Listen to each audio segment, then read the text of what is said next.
Vingadores 5 pode já ter sido anunciado sem a gente nem perceber porque estava em outro nome. Thor 4, Amor e Trovão é um filme gigantesco que promete juntar uma equipe de heróis tão grande ou até maior que as antigas equipes dos Vingadores. Vamos falar sobre os personagens que devem aparecer nesse filme, sobre o vilão, todas as novidades que saíram aí, inclusive a conexão com o Venom. Será que o Venom vai aparecer no filme do Thor? Vamos descobrir.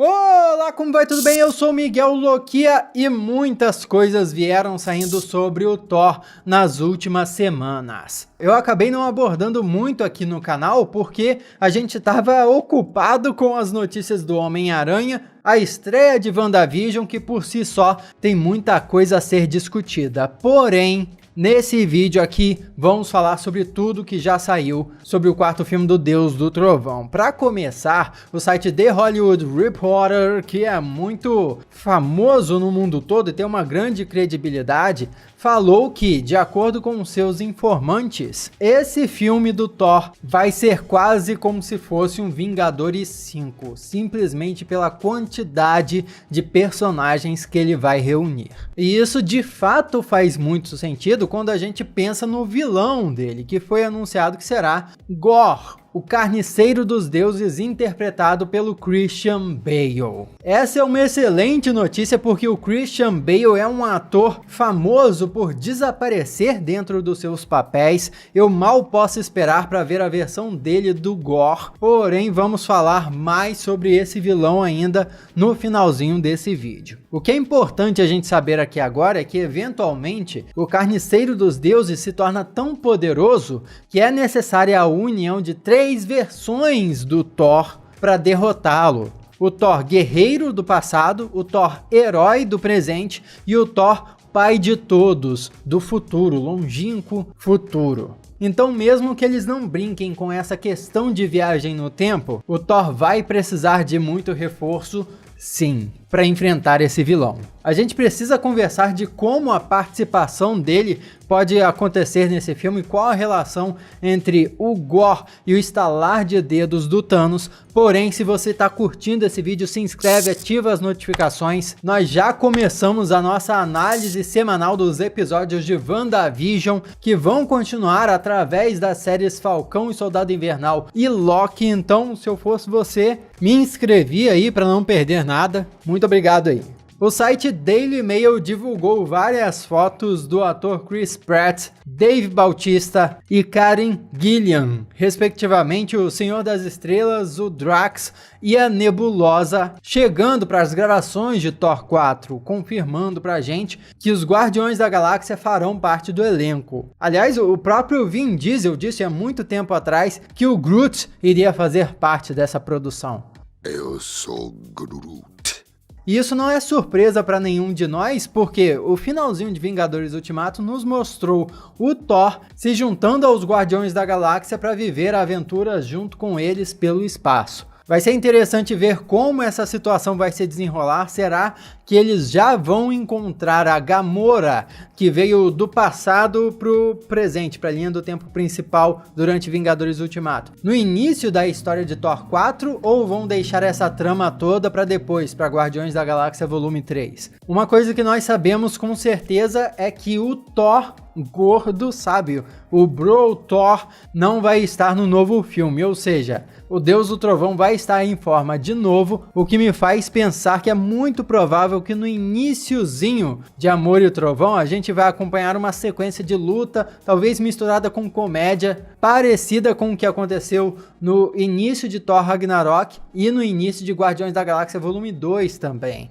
Isso para quê? Para nos mostrar o que a equipe dos Guardiões com o Thor estavam fazendo pelo espaço esse tempo todo. E outra, no momento em que o Gorr aparecer, ele pode tentar matar o Peter Quill também, uma vez que o Peter Quill é o filho de um celestial. E pro Gorr não importa se você é meio deus, se você é só 10% deus, não. Ele quer destruir todos os deuses do universo. E olha que outra surpresa que nós vamos ter.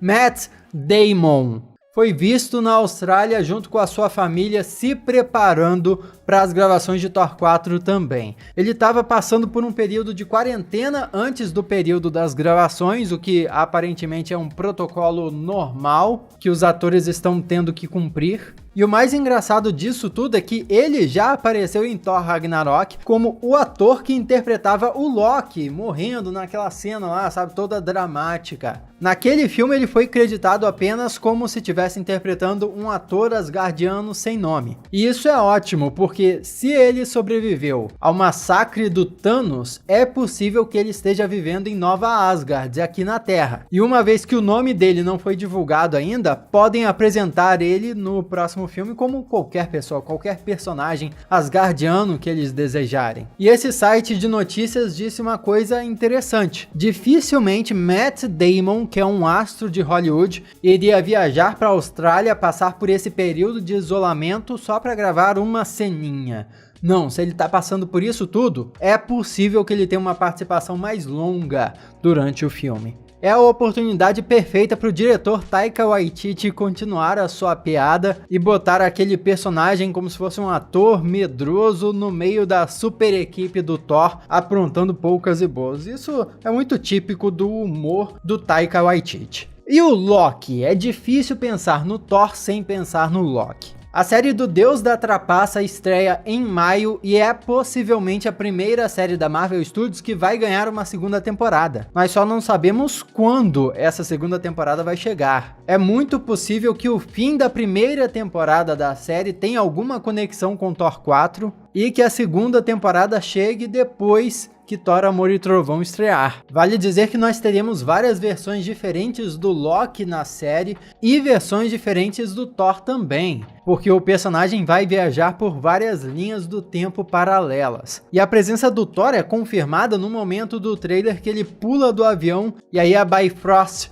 aparece e suga ele para Asgard, provavelmente. Claro que esse Loki é um Loki de uma realidade paralela, lá da época dos acontecimentos do primeiro filme dos Vingadores, e ele não passou por aquele arco de redenção, se sacrificar pelo Thor, salvar os Asgardianos e etc. Então é um Loki que tem muito a aprender sim, mas uma vez que ele estava trabalhando na autoridade de variação do tempo, basicamente como um agente dessa organização, o que dá a ele acesso a várias realidades paralelas, a gente pode até teorizar que talvez ele possa ser a porta de entrada para outras versões de Thor no filme Thor 4. Claro que seria o Deus da Trapaça zoando o multiverso mais uma vez, só que é aquela coisa, o Loki é o Loki, né? Se ele decidir fazer alguma coisa, ele vai fazer sem pensar nas consequências. Outro retorno glorioso ou não, dependendo do seu ponto de vista, é a Lady Sif. Nos quadrinhos, ela é uma personagem que tem bastante importância. Ela já foi retratada muitas vezes como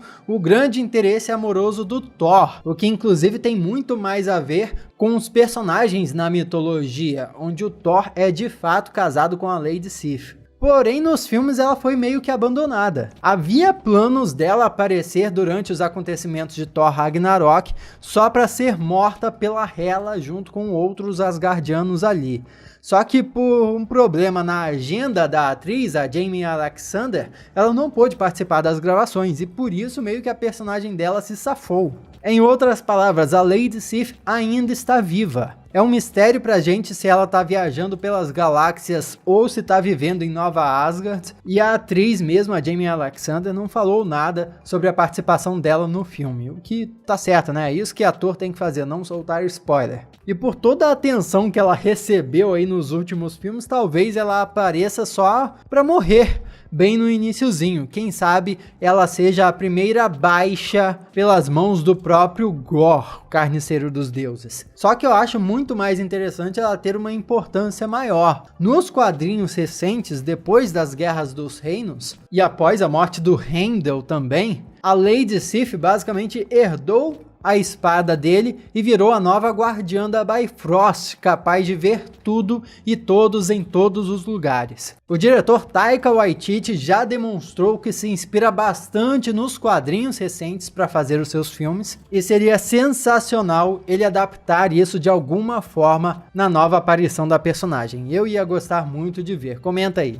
A Valkyria, lógico, ainda deve ser a rainha de Asgard, então tudo que acontecer por lá deve passar por ela. Assim como Korg e o Mick. Korg, inclusive, é um personagem que é interpretado pelo próprio Taika Waititi. Lógico que ele vai arrumar alguma desculpa para eles voltarem. E a primeira grande revelação que fizeram lá no anúncio durante a San Diego Comic Con de 2019 foi que Thor, Amor e Trovão teria a poderosa Thor. As dúvidas ainda permanecem, seria uma Jane Foster que virou Thor em uma outra realidade, ou seria a própria Jane Foster do universo principal ali, que levantou um Mjolnir que foi reconstruído na nova Asgard, porque pensa bem, tá um monte de asgardiano lá, vivendo numa vila, pescando sem nada para fazer. Deve ter alguns ferreiros ali no meio, né? Para reconstruir o martelo a partir dos cacos do Mjolnir que foram deixados para trás pelo Thor, o Loki e a Hela depois daquela cena em Thor Ragnarok. É muito fácil pensar, né, que alguém achou aqueles cacos,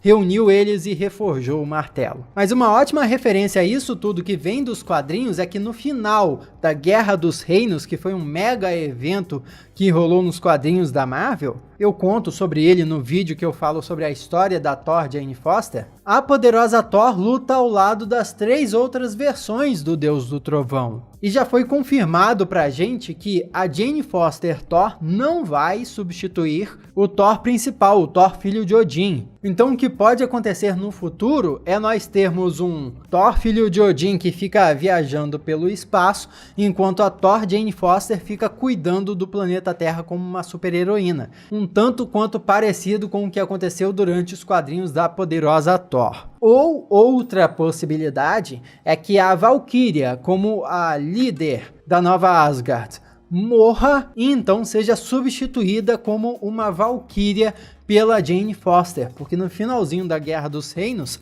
Jane Foster deixa de ser uma versão de Thor, porém o martelo que ela estava usando, que tinha vindo do universo Ultimate, uma história complicada que eu explico melhor no outro vídeo, mas aquele martelo se despedaça e se transforma na All Weapon, que seria a arma de todos. E aí ela vira uma espécie de Valkyria para representar todas as Valkyrias que haviam morrido no passado. Excelente opção aí se a Marvel quiser levar adiante a Jane Foster como uma super heroína sem ter 2 Thors existindo ao mesmo tempo no universo cinematográfico da Marvel. E a gente não pode esquecer que o título do filme é Amor e Trovão, então a relação entre o filho de Odin e a Jane Foster deve ser explorada sim na história. Mas vamos falar do Gorr, finalmente! O que há de tão especial sobre esse vilão? Eu pretendo, quando estiver mais próximo da estreia do filme, fazer um vídeo aqui do Histórias com Lokia, onde eu conto tudo o que aconteceu nos quadrinhos de Thor, Deus do Trovão e todos os arcos que envolvem o surgimento e a queda do Gorr, da mesma forma que eu fiz com a história da Thor Jane Foster. Então é mais um motivo para você se inscrever no canal se não for inscrito. Mas resumindo aqui, Gorr nasceu em um planeta sem nome, cujo os habitantes eram muito devotos, mas mesmo assim viviam ali no limite de morrer de fome. Depois que perdeu a família inteira, o Gorr ficou revoltado com os deuses, começando a defender até que os deuses não existiam, o que fez ele ser banido do seu povo, que, como eu falei, era um povo muito devoto. E no meio das suas andanças por esse planeta sem nome, ele se depara com uma batalha entre 2 grandes deuses, um deus dourado e um outro deus sombrio, que foi uma coisa que deixou ele com ainda mais raiva. Pera aí, então deuses existem e mesmo assim eles não nos ajudaram em nada? Foi nesse momento que o Gorr conseguiu a arma sombria desse outro deus e matou o Deus Dourado, que teoricamente seria o deus do povo dele.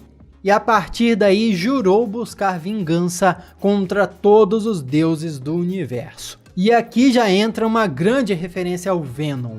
Essa arma que ele pegou do Deus Sombrio era a Necrosword. Basicamente, o primeiro simbionte criado pelo Knull, que é o deus dos simbiontes, que inclusive está criando um caos nos quadrinhos da Marvel no arco Rei de Preto. Vou deixar linkado aqui um vídeo que eu conto o que aconteceu com o Venom antes dessa história toda, que eu acho que vale muito a pena acompanhar, só para ter uma noção disso tudo. E claro, depois que essa mega saga acabar, eu vou fazer um vídeo aqui para você também, mas só se vocês quiserem. O próprio Deus Sombrio, que estava lutando contra o Deus Dourado, era o Knull. Em outras palavras, a arma mega poderosa do Gorr é um simbionte parecido com o Venom. Vamos falar mais sobre isso depois. Porque no universo cinematográfico da Marvel existem muitas formas que eles podem adaptar essa história do Gorr. Ele, por exemplo, pode ter ficado revoltado com os deuses depois do estalar de dedos do Thanos. Talvez a família dele tenha desaparecido no blip e ele sobreviveu, e quando eles voltaram 5 anos depois, tudo era diferente. Se lembre que o Thor em Guerra Infinita deveria ter mirado na cabeça. Os Asgardianos deviam ter protegido os anões em Nidavellir. E em Ultimato, o Deus do Trovão decidiu ficar jogando Fortnite em vez de proteger o próprio povo. Então nos filmes os deuses já se provaram bem incompetentes mesmo, e esses foram só alguns exemplos. Vale ressaltar aqui que o Gorr não tá atrás só do Thor, tá? É tudo que é divindade no universo. Mas e o Venom? Vamos falar sobre ele então. Nós já falamos aqui que a Necrosword tem uma conexão direta com os simbiontes como o Venom. Então quais as chances desse anti-herói do Homem-Aranha aparecer?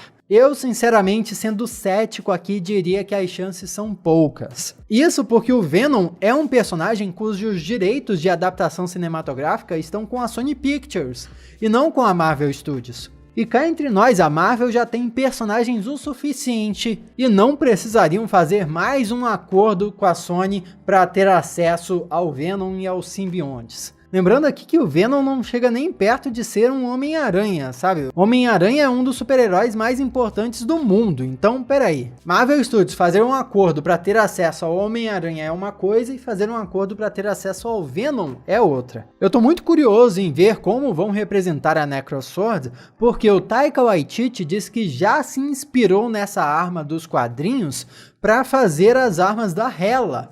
Você se lembra que em Thor Ragnarok ela ficava tirando espada de tudo que é lugar, ficava criando espinho, arremessando coisas e etc. Segundo o próprio diretor, aquilo tudo foi inspirado na Necrosword dos quadrinhos. Então é possível que no universo cinematográfico da Marvel, essa arma tenha uma origem totalmente diferente, talvez usada até para explicar outra coisa. Porém, tem aquela coisa, né? Quando se trata de Marvel, nunca diga nunca. O que você acha? Vai ter conexão com Venom ou não vai ter? Existem mais rumores e teorias rondando por aí que explodiriam muito mais a nossa cabeça. Como, por exemplo, já que é para colocar vários super-heróis no meio dessa super equipe do Thor, por que não colocar o Nova Prime, cuja tropa nova já foi apresentada nos filmes antigos dos Guardiões da Galáxia, e o próprio Adam Warlock, que também foi prometido no finalzinho, numa das cenas pós-créditos de Guardiões da Galáxia Volume 2. Assim, eles ajudariam o Thor a vencer o Gorr e ao mesmo tempo também já ficariam engatilhados para serem aproveitados em Guardiões da Galáxia Volume 3. Outro rumor que vem rondando há muito tempo aí é a aparição do Bill-Raio Beta, que já foi referenciado em Thor Ragnarok como uma das estátuas lá dos campeões no planeta onde o Hulk e o Thor ficaram presos. Se é para ter várias versões de Thor, pô, Bill-Raio Beta precisa estar no meio. Inclusive, o diretor disse que cortou ele de Thor Ragnarok exatamente porque acharam que ele poderia ser aproveitado melhor em outro filme. Olha aí, será que a hora chegou? E se por acaso Thor Amor e Trovão for mesmo explorar coisas de multiverso, versões de Thor trazidas de realidades paralelas, o Thor sapo tem que estar no meio, o Trog. E é a cara do Taika Waititi colocar um personagem pequenininho desses bizarro no meio da história toda para criar um alívio cômico. As gravações de Thor 4 estão acontecendo agora em janeiro de 2021, então nas próximas semanas, até nos próximos meses, nós vamos poder começar a ver algumas fotos vazadas de set, quem sabe, e ter algumas informações a mais sobre o filme. Então me acompanhe aqui no canal para não perder nada, comenta aqui o que você acha que vai acontecer nesse filme, vai ser grandioso mesmo ou nem tanto? Aqui do lado tem outros vídeos que eu aposto que você vai curtir, clica aí, continua assistindo e muito obrigado pela sua companhia até aqui, eu sou Miguel Loquia e a gente se vê na próxima. Uou! Thor, Amor e Trovão, Amor e Trovão. Tem uma parte da Jane Foster que eu esqueci de falar, vou adicionar no vídeo. Falando da Jane Foster.